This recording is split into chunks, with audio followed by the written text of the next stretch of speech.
Salut les amis, j'espère que vous allez bien.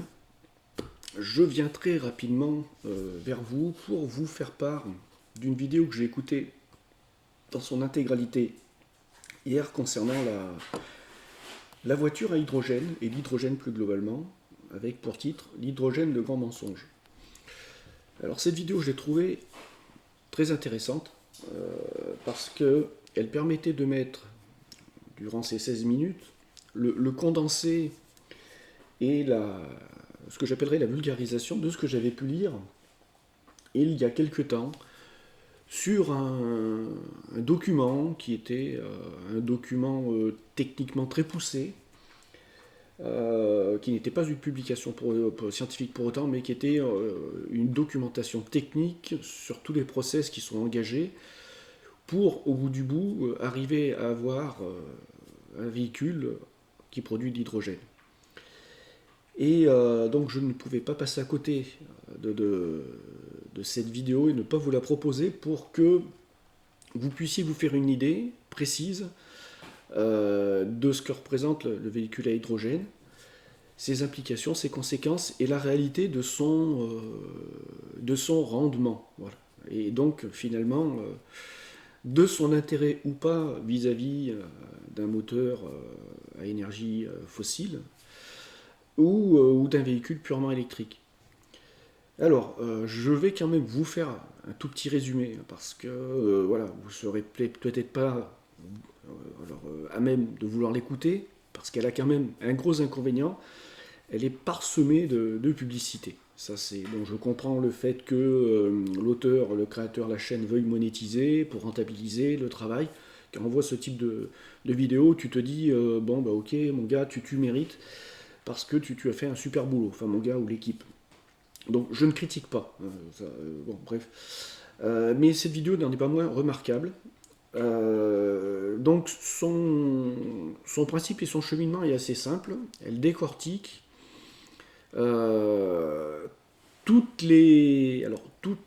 les processus que vous rencontrez jusqu'à arriver à produire, à faire déplacer un véhicule électrique et tous les rendements que vous trouvez à chacun de ces processus.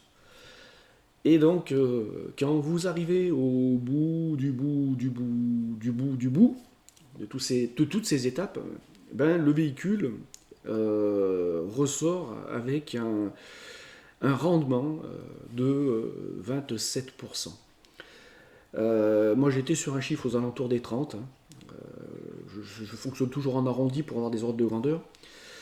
Et ces 27% sont inférieurs, je pense, à ce que sont pas capables de produire des véhicules thermiques.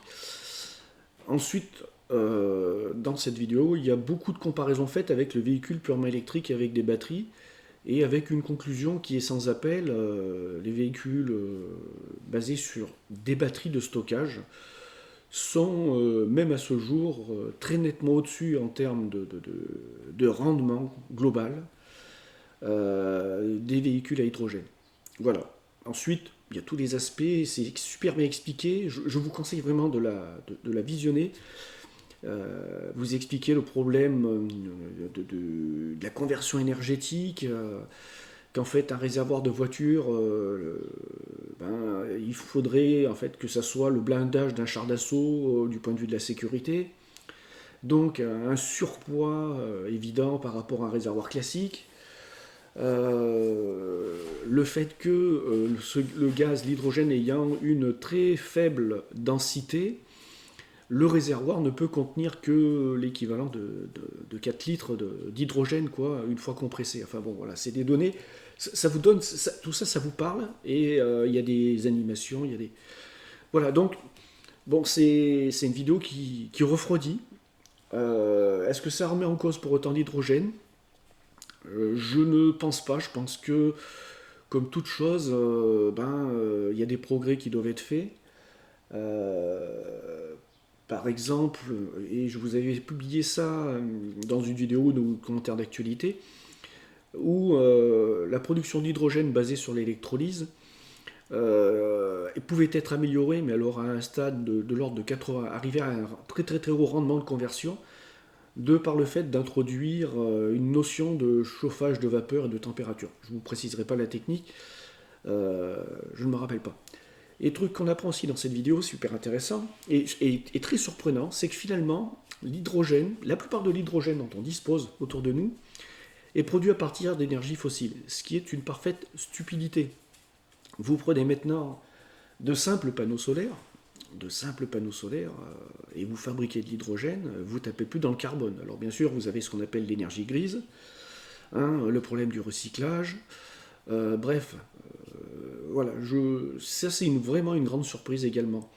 Je pensais qu'on n'en était pas à ce stade de conneries et qu'on avait une telle facilité maintenant à produire de l'énergie basée sur le soleil que ces gens-là, les gens qui sont là-dessus, sur les sujets, faisaient ça à partir d'énergie renouvelable, quoi. Mais apparemment, non. Allez savoir pourquoi. Bon, voilà, donc je vous mets le lien de la vidéo.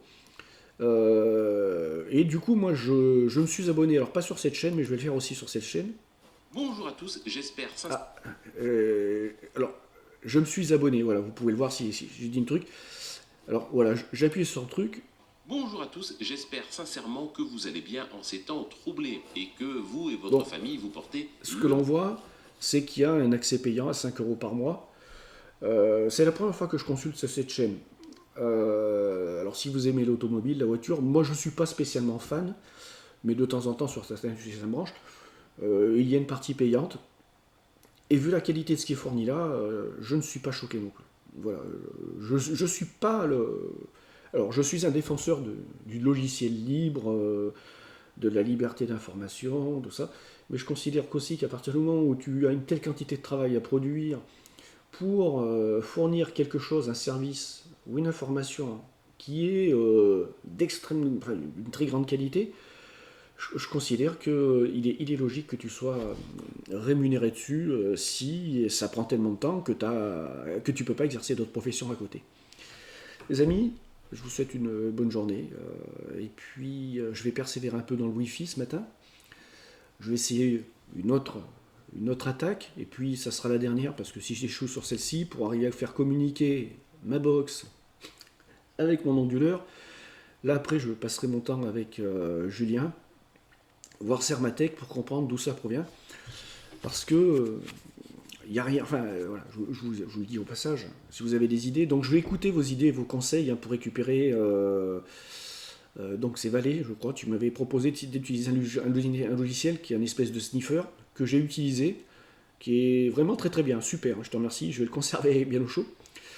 J'ai récupéré l'adresse IP de cette façon, en fait j'ai pu confirmer que l'adresse IP, pas l'adresse IP, que l'adresse MAC que j'avais récupérée d'une autre façon était bien celle la bonne, ça c'est une première chose.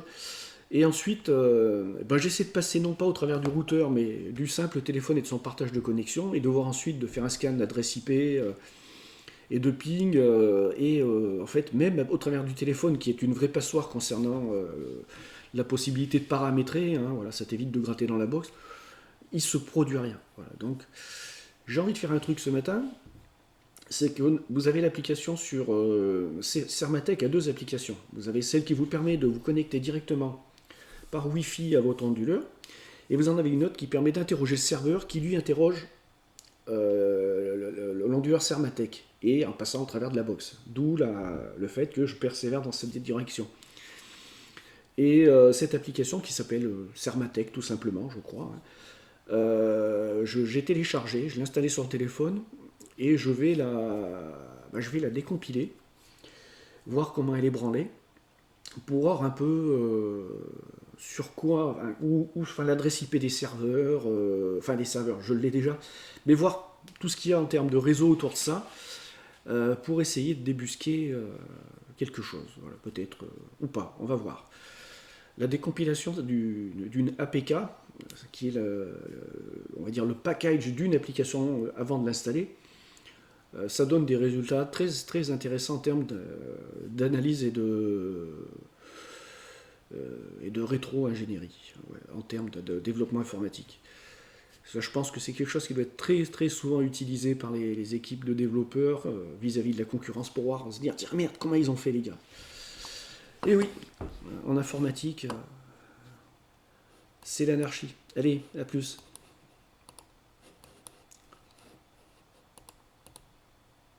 Ah, décidément.